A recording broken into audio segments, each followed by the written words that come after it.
क्या आपने चंद्रगुप्त सेकंड विक्रमादित्य का नाम सुना है? Have you heard about Chandragupta II Vikramaditya, who is well known in the popular parlance as the king ruling from Ujjain? क्या आप जानते हैं कि भारतीय इतिहास में 14 विक्रमादित्य हुए हैं? Do you know that the title of Vikramaditya indicated the great prowess, valor, and bravery on the part of the king? Do you know that Chandragupta II Vikramaditya belonged to the Gupta ruling family? उनके पिता का नाम समुद्रगुप्त था। और ये बात भी क्या आपको मालूम है कि चंद्रगुप्त, जिसे हम हीरो कहते हैं, नायक कहते हैं, जिन पर एक पुस्तक लिखी गई थी देवी चंद्रगुप्तम, उन्होंने अपने बड़े भाई रामगुप्त को मारकर गद्दी पर अधिकार किया था और अपने भाई की विधवा ध्रुव देवी या ध्रुव स्वामिनी से विवाह किया था। Do you know that it was the greatest achievement of Chandragupta that he put an end to the Shaka power in the western India. पश्चिम भारत से उसने शकों को खत्म कर दिया। शक बड़े प्रबल थे, शत्रु थे, जो कि गुजरात में, पश्चिमी भारत में अपना शासन बहुत लंबे समय से करते आ रहे थे, लगभग 600 वर्षों से।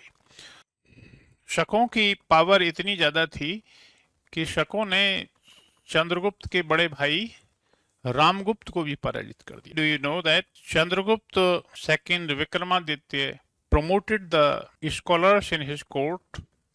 His court was decorated by the great scholars like Dhanvantari, Kalidas. उनके शासन काल में ही एक चीनी यात्री आया था जिसका नाम फाशियान या फाहियान था। लेकिन अजीब बात यह है कि अपने वृतांत में, वृतांत का मतलब विवरण, जो विदेशी यात्री आते थे वो यहाँ पर अपनी डायरी लिखते रहते थे रोजाना, और वही उनके वृतांत बन गए, उन्हीं से हमें जानकारी मिलती है।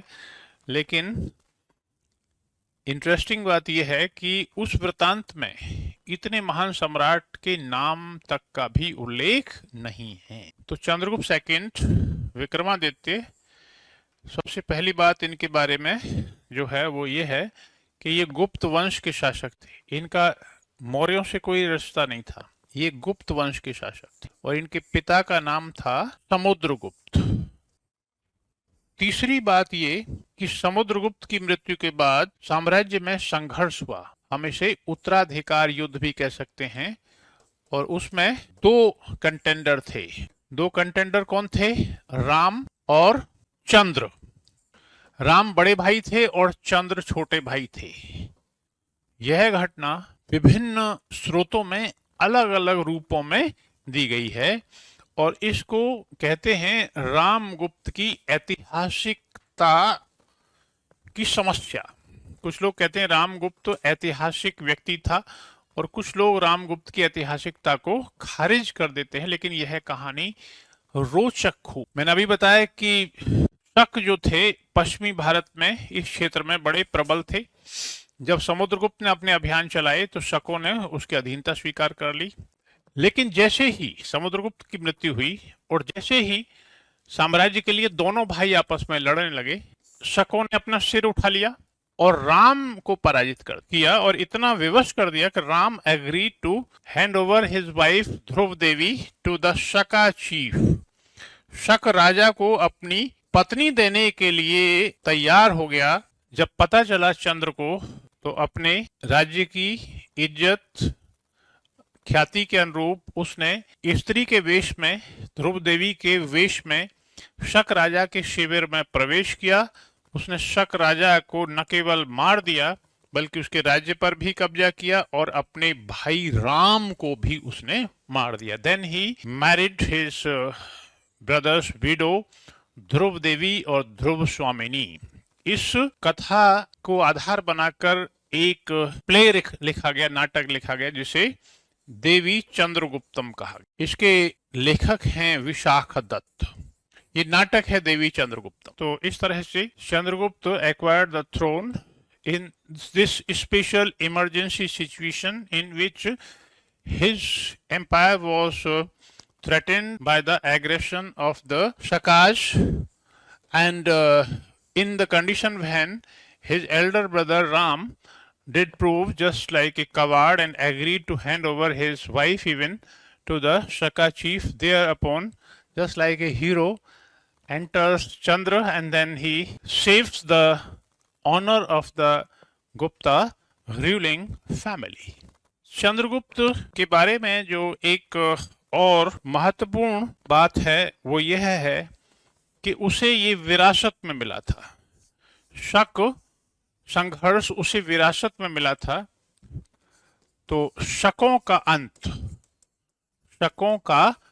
अंत उसने किया और ये लड़ाई 380 से ही शुरू हो गई। 380 ईस्वी में चंद्र गद्दी पर बैठा, तो ये लड़ाई चंद्रगुप्त विक्रमादित्य और शकों में 380 में ही शुरू हो गई थी और 409 तक ये लड़ाई चलती रही। ऐसे प्रमाण हमें लेखों से भी मिलते हैं और ऐसे प्रमाण हमें सिक्कों से भी मिलते हैं।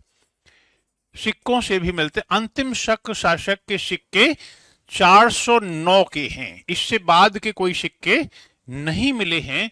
इसके बाद शकों की यहां पर कोई जानकारी हमें मिलती नहीं और these became the areas of the Chandragupta Vikramaditya's empire. तो बहुत लंबी लड़ाई के बाद पाटलिपुत्र इनकी पहली कैपिटल थी और उज्जैन इन्होंने अपनी दूसरी कैपिटल बनाई थी, उज्जैन। और जनरली आमतौर पर लोग उज्जैन को ही विक्रमादित्य की राजधानी मानते हैं। तो अधिकतर समय वो उज्जैन में ही रहे थे क्योंकि यहां से उन्हें बहुत बड़ी चुनौती मिल रही थी। ये जो मैंने कहानी सुनाई है कि शक राजा के शिविर में वो चले गए, शक राजा को मार दिया, अपने भाई को भी मार दिया, ये कहानी एक रोमांटिक टेल लगती है, लेकिन this was not so easy. इतना आसान नहीं था। शक बड़े प्रबल शत्रु थे और यह लड़ाई चंद्रगुप्त विक्रमादित्य के शासन के अंत तक चलती रही। कब तक? 414 में उनका शासन का अंत हुआ, 409 तक ये लड़ाई चलती रही। चंद्रगुप्त ने शकों का अंत कर दिया and then he assumed the title of Vikramaditya. अब कहेंगे कि विक्रमादित्य की उपाधि का मतलब क्या है? तो चंद्रगुप्त के सिक्कों पर ऐसे बहुत सारी उपलब्धियां हैं, उपाधियां हैं, जैसे विक्रमादित्य, विक्रम, सिंह विक्रम, चंद्र, सिंह चंद्र, इस तरह से विक्रमांक। और उसने शकों के सिक्कों के आधार पर ही, शकों ने कौन से सिक्के चलाए थे? चांदी के ज्यादा चलाए थे, सिल्वर के कॉइन। इन सिक्कों के आधार पर ही उसने उनकी नकल करके ही उसने अपने चांदी के सिक्के चलवाए। First Gupta emperor who issued silver coins. इन सिक्कों पर सिंह की आकृति भी बनी हुई है क्योंकि सिंह गुजरात में ही पाए जाते थे उस समय। सिंह की आकृति, lion form coin, lion type coin. इससे पहले कि किसी भी गुप्त सम्राट ने लॉयन की फिगर वाले सिक्के नहीं चलाए थे। और चंद्रगुप्त की खास बात यह है कि चंद्रगुप्त ने जो गुप्त साम्राज्य का स्वरूप उन्हें मिला था समुद्रगुप्त से, उसको ज्यों के त्यों बनाए रखा। शासन में कोई ज्यादा फेरबदल नहीं किया गया था। हाँ, चंद्रगुप्त जितने युद्ध नीति में कुशल थे उतने ही कूटनीति में भी कुशल थे। कूटनीति का नमूना यह है कि उन्होंने गुप्तों ने एक, पहली बात तो उज्जैन में आके रहे, वो पाटलिपुत्र को उन्होंने दूसरे महत्व पर रखा क्योंकि उन्हें यहाँ खतरा था। और दूसरी बात यह है कि यहाँ डेक्कन का क्षेत्र है, ये महाराष्ट्र का, यहाँ पे वाकाटक शासन करते थे। वाकाटक ब्राह्मण थे और वाकाटक इनके भी शत्रु थे। और वाकाटक जो थे इनके मित्र थे।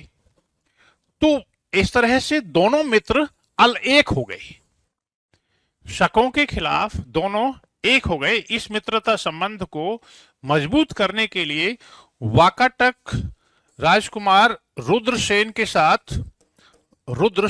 साथ चंद्रगुप्त ने अपनी पुत्री प्रभावती गुप्ता का विवाह किया कि प्रभावती गुप्ता वाकाटकों की रानी बन गई। और जब उसके पति की मृत्यु हो गई तो जो उसके माइनर बच्चे थे दोनों क्रमिक तौर पर जब राजा बने तो प्रभावती गुप्ता उनकी संरक्षिका बनी। And then it is possible that she might have run the government of the Vakatakas with the support of her father Chandragupta second Vikramaditya, जो कि उज्जैन में ही थे, ज्यादा दूर नहीं थे। तो this political and diplomatic alliance, which was cemented by the matrimonial relations, might have proved lot much helpful to the Guptas in suppressing and finishing off the Shakas. शकों को यहां से खत्म करने में इस अलायंस का बड़ा योगदान रहा होगा। और फाइनल जो पॉइंट है इसमें हम ये देखेंगे कि इसी के काल में चीन के एक यात्री फाहियान ने भारत की यात्रा की थी। फाहियान ने भारत की यात्रा की थी। फाहियान आया था इधर से, अफगानिस्तान से होकर, थल मार्ग से। उन्होंने बौद्ध स्थलों की बहुत सारी यात्रा की। पाटलिपुत्र में वो 3 वर्ष तक रहे और वो फिर समुद्री मार्ग से श्रीलंका होते हुए वापस चले गए थे। फाहियान ने भारत के विषय में काफी कुछ लिखा है। फाहियान के विवरण के विषय में हम अलग से आपको वीडियो बनाएंगे, लेकिन इतना मान लीजिए, समझ लीजिए कि इस यात्री ने स्थल मार्ग से भारत में प्रवेश किया था, लेकिन उसी मार्ग से वापस नहीं गया। पाटलिपुत्र में रहा, फिर बंगाल गया, बंगाल से श्रीलंका, श्रीलंका से फिर ये साउथ चाइना सी होते हुए अपने देश चीन वापस चला गया था। लेकिन इसने चंद्रगुप्त विक्रमादित्य, जो कि एक महान शासक थे, उनका नाम तक भी उल्लेख नहीं किया है। This is very very interesting. तो इसका क्या कारण हो सकता है भाई? इतने महान सम्राट, उनकी राजधानी में 3 वर्ष तक ये रहे। ये उज्जैन है, ये पाटलिपुत्र है, और फिर भी उन्होंने गुप्त सम्राट के नाम का उल्लेख नहीं किया अपने वृत्तांत में। That should be understood on the basis of some logic. तो इसका क्या लॉजिक हो सकता है? इसको हम कैसे समझ सकते हैं कि फाहियान ने उनके नाम का उल्लेख तक नहीं किया? हाँ, उनके शासन काल की बातें उसने जरूर लिखी है कि लोग खूब संख्या में थे, लोग समृद्ध थे, लोग इधर उधर जा सकते थे, शासन अच्छा था, शासन में मृत्युदंड नहीं होता था, हल्के दंड व्यवस्था थी, है, लोग आराम से रहते थे, धनी लोग गरीबों का ध्यान रखते थे। ये सब बातें लिखी है। लेकिन भैया जो काम की बात थी एक सबसे बड़ी, वो नहीं लिखी। उसने इसे मध्य देश कहा है, मध्य देश का राजा का उल्लेख नहीं किया। मध्य देश का राजा निस्संदेह है कौन था? चंद्रगुप्त विक्रमादित्य। तो ये क्यों नहीं किया?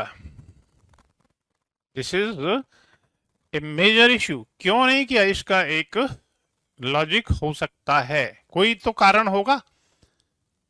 तो इन सब बातों के साथ ही हम इस वीडियो से विदा लेते हैं। We come to conclude this video. Thank you for being with me. Thank you very much. Take care. Good bye.